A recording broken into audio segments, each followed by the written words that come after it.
Now we have a breaking news, a really important story, because Aurélien Tchouaméni is set to sign for Real Madrid. Everything is now agreed, set to be announced, and so here we go, Aurélien Tchouaméni to Real Madrid.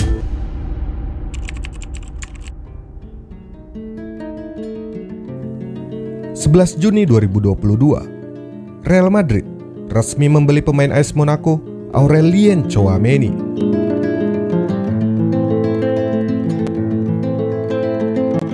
Dengan total kesepakatan senilai lebih dari 100 juta euro. Nilai yang fantastis di awal bursa transfer. Dengan rincian 80 juta euro untuk nilai transfer dan 20 juta euro untuk bonus performance, Madrid dikabarkan akan menggunakan jasa gelandang muda itu hingga tahun 2027. Sebenarnya, Tchouaméni bukanlah target utama Los Blancos di bursa transfer musim ini. Namun setelah dua target utama mereka yakni Mbappe dan Haaland gagal didatangkan, Perez memutar haluannya menuju Monaco dan mengamankan salah satu talenta hot prospek yang disiapkan untuk menjadi penerus Casemiro, yang dikenal sebagai gelandang serba bisa.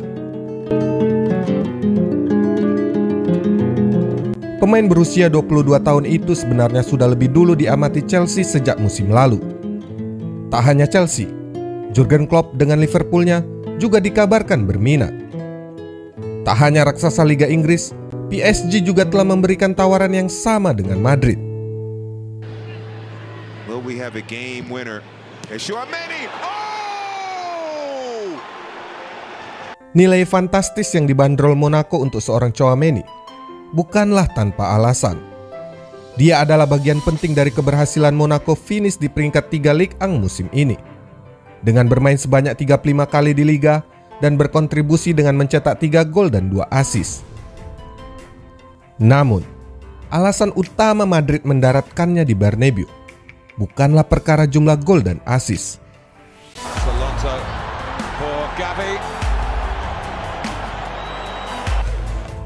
Tchouaméni dijuluki sebagai The Octopus atau gurita di Monaco, yang menggambarkan betapa besar pengaruhnya di lapangan dalam perannya menjaga lini tengah. Dan memang sudah lama media menjulukinya sebagai penerus N'Golo Kante.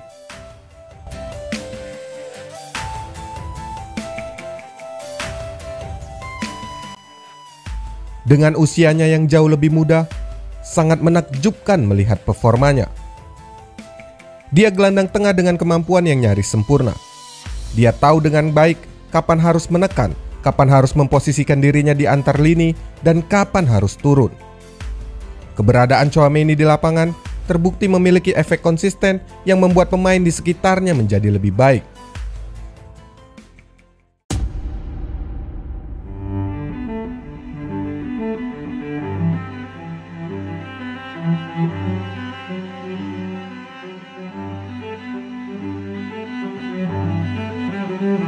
Ketika ditanya mengapa harga pemain Prancis itu sangat mahal, Direktur Olahraga AS Monaco, Paul Michel mengatakan, "Barang-barang di Monaco mahal.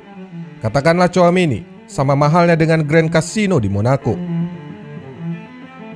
Namun, Aurélien Tchouaméni bukanlah satu-satunya barang mahal yang dihasilkan AS Monaco. Masih ada sederet nama lain yang tak kalah fantastis seperti Kylian Mbappe, Anthony Martial, Fabinho, dan pemain hebat lainnya yang berhasil menjadi sumber cuan bagi AS Monaco.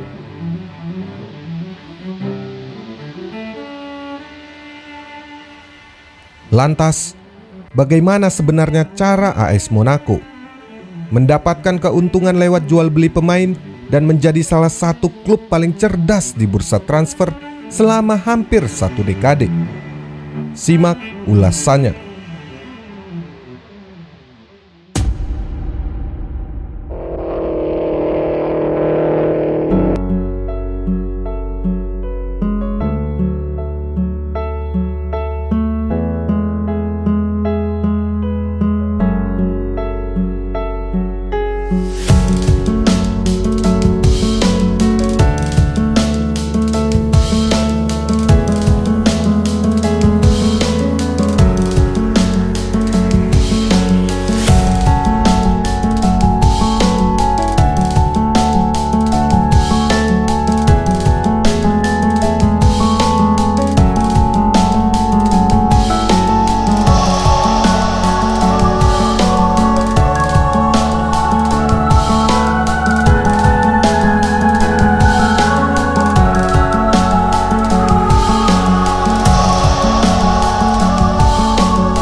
Monaco adalah negara kedua yang terkecil di dunia.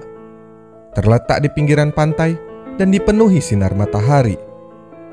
32% penduduknya adalah miliarder. Dan meski wilayahnya tak luas, Monaco menawarkan berbagai kemewahan, mulai dari kasino, kapal pesiar, dan balapan paling bergengsi di dunia.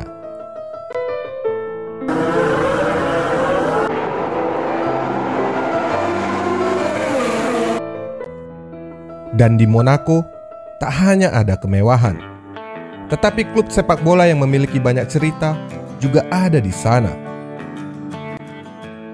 Cerita kali ini datang dari AS Monaco, sebuah klub di Liga Prancis yang tak benar-benar Prancis, tetapi sangat menonjol dalam 1 dekade terakhir.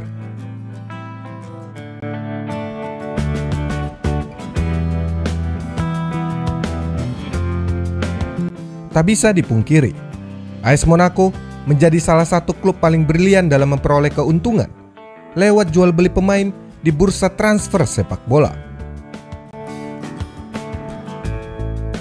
Dominasi transfer AS Monaco bermula di sekitar tahun 2011, saat seorang miliarder bernama Dmitry Rybolovlev, pengusaha tambang potasium asal Rusia, mencoba peruntungannya dengan berinvestasi di sepak bola. Investasi itu membuat musim 2011-2012 diingat sebagai musim kebangkitan Monaco. Apalagi mereka berhasil berangkat dari Liga 2 menuju Liga 1.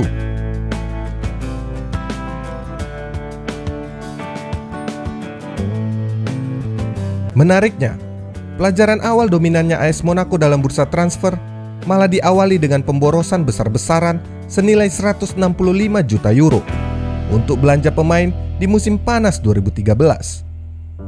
Saat itu mereka mendatangkan 3 pemain yang sedang naik daun seperti Radamel Falcao, James Rodriguez, dan Joao Moutinho. 3 klien top milik super agent Jorge Mendes yang saat itu diincar oleh banyak klub besar di Eropa. Di musim berikutnya, owner klub menginginkan perubahan dalam strategi transfer, terutama menghemat anggaran agar klub menjadi lebih stabil secara finansial. Kebijakan itu adalah awal dari momen saat dunia sepak bola diperkenalkan dengan kejeniusan Luis Campos. Otak dari filosofi yang membuat AS Monaco tak lagi membeli pemain bintang, tetapi menciptakan bintangnya sendiri.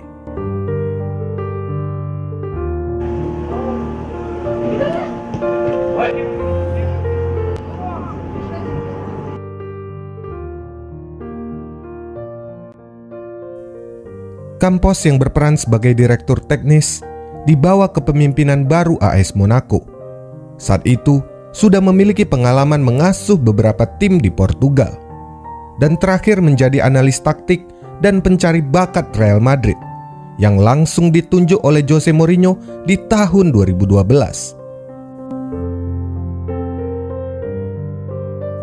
Kejeniusannya adalah dalam hal bagaimana dia menemukan pemain berkarakter elit di antara para pemain berbakat.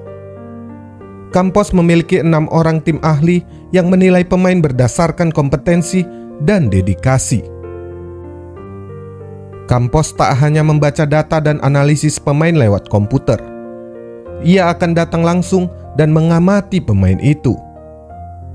Hari-harinya tak dihabiskan di klub, tetapi berkelana dari satu klub ke klub lainnya. Meski hanya bertugas selama 4 musim di Monaco, blueprint yang diciptakan Campos dalam menciptakan pemain muda terus digunakan klub itu hingga hari ini. Berkat sentuhan magis Campos, sejak tahun 2019, beberapa media mengatakan bahwa AS Monaco adalah klub di Eropa dengan pendapatan tertinggi dalam bisnis transfer pemain sejak tahun 2010.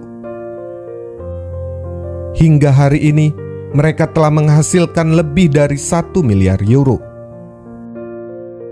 Saat klub-klub raksasa berlomba-lomba menghabiskan uang untuk belanja pemain, klub seperti Monaco menampung pundi-pundi itu.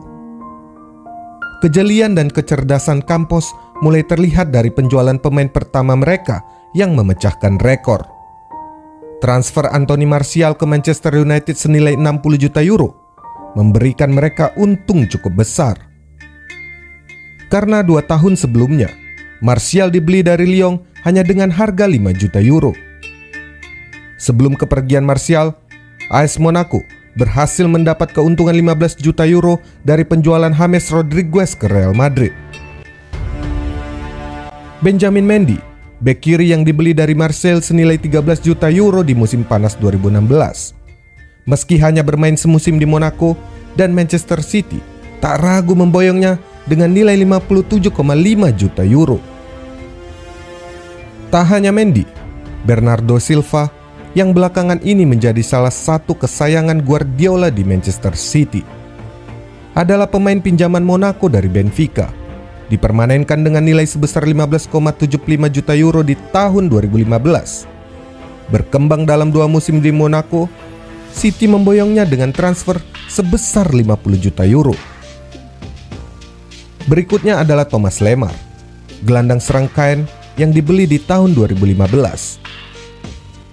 Lemar, salah satu pemain muda penting yang membantu mereka menjuarai Ligue 1 dan bisa sampai ke semifinal Liga Champions di musim 2016-2017. 2 musim berikutnya, Lemar dijual ke Atletico Madrid senilai 72 juta euro. Padahal Monaco hanya mengeluarkan 4 juta euro saat mengamankannya dari Caen. Sihir Monaco menggoda Liverpool. Klopp yakin sistemnya akan sempurna dengan Fabinho. Ibarat mercusuar bagi kekuatan tim, dalam semusim di Anfield, peran Fabinho berhasil membantu The Reds menjadi raja Eropa.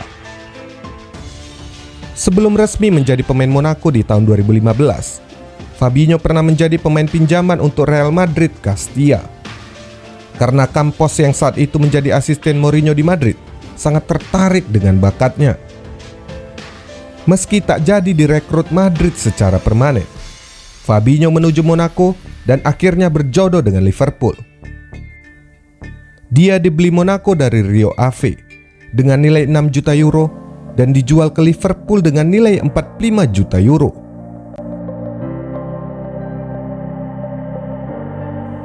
Musim panas 2017, Yuri Tielemans datang ke AS Monaco sebagai pemain pinjaman dari Anderlecht, yang kemudian menjadi pemain permanen 2 musim berikutnya.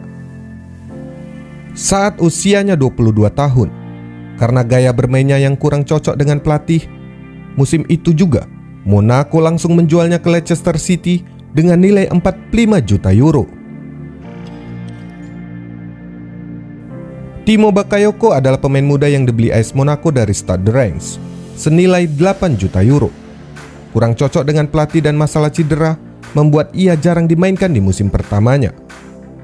Namun di musim 2016-2017, Bakayoko mengubah gaya hidupnya.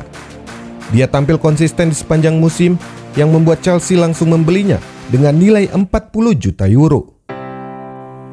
Namun, di antara semua pemain itu, transfer Kylian Mbappe ke PSG dengan nilai 180 juta euro adalah penjualan Monaco yang paling memecah rekor. Saat menjadi pemain pinjaman selama semusim di PSG, performanya membuat Mbappe disebut-sebut sebagai talenta baru yang akan mengakhiri era Ronaldo dan Lionel Messi. Presiden PSG, Nasser El-Khelaifi, mengatakan, dari semua pemain seusianya, tak diragukan lagi dia adalah pemain yang paling menjanjikan di dunia yang memiliki teknik menakjubkan, kekuatan fisik, dan mental yang luar biasa. Bukan hanya beberapa pemain yang telah kita bahas, masih banyak talenta-talenta muda lain yang membuat AS Monaco menjadi pabrik penghasil pemain kelas 1 di dunia sepak bola. Tak seperti klub-klub raksasa yang menghabiskan uang untuk memenangkan trofi, AS Monaco memiliki visinya sendiri. Lewat kejelian dalam mencari bakat, pengembangan potensi pemain, dan kecerdikan dalam bisnis transfernya, AS Monaco telah membuktikan bahwa klub kecil juga bisa mengimbangi raksasa dengan caranya sendiri.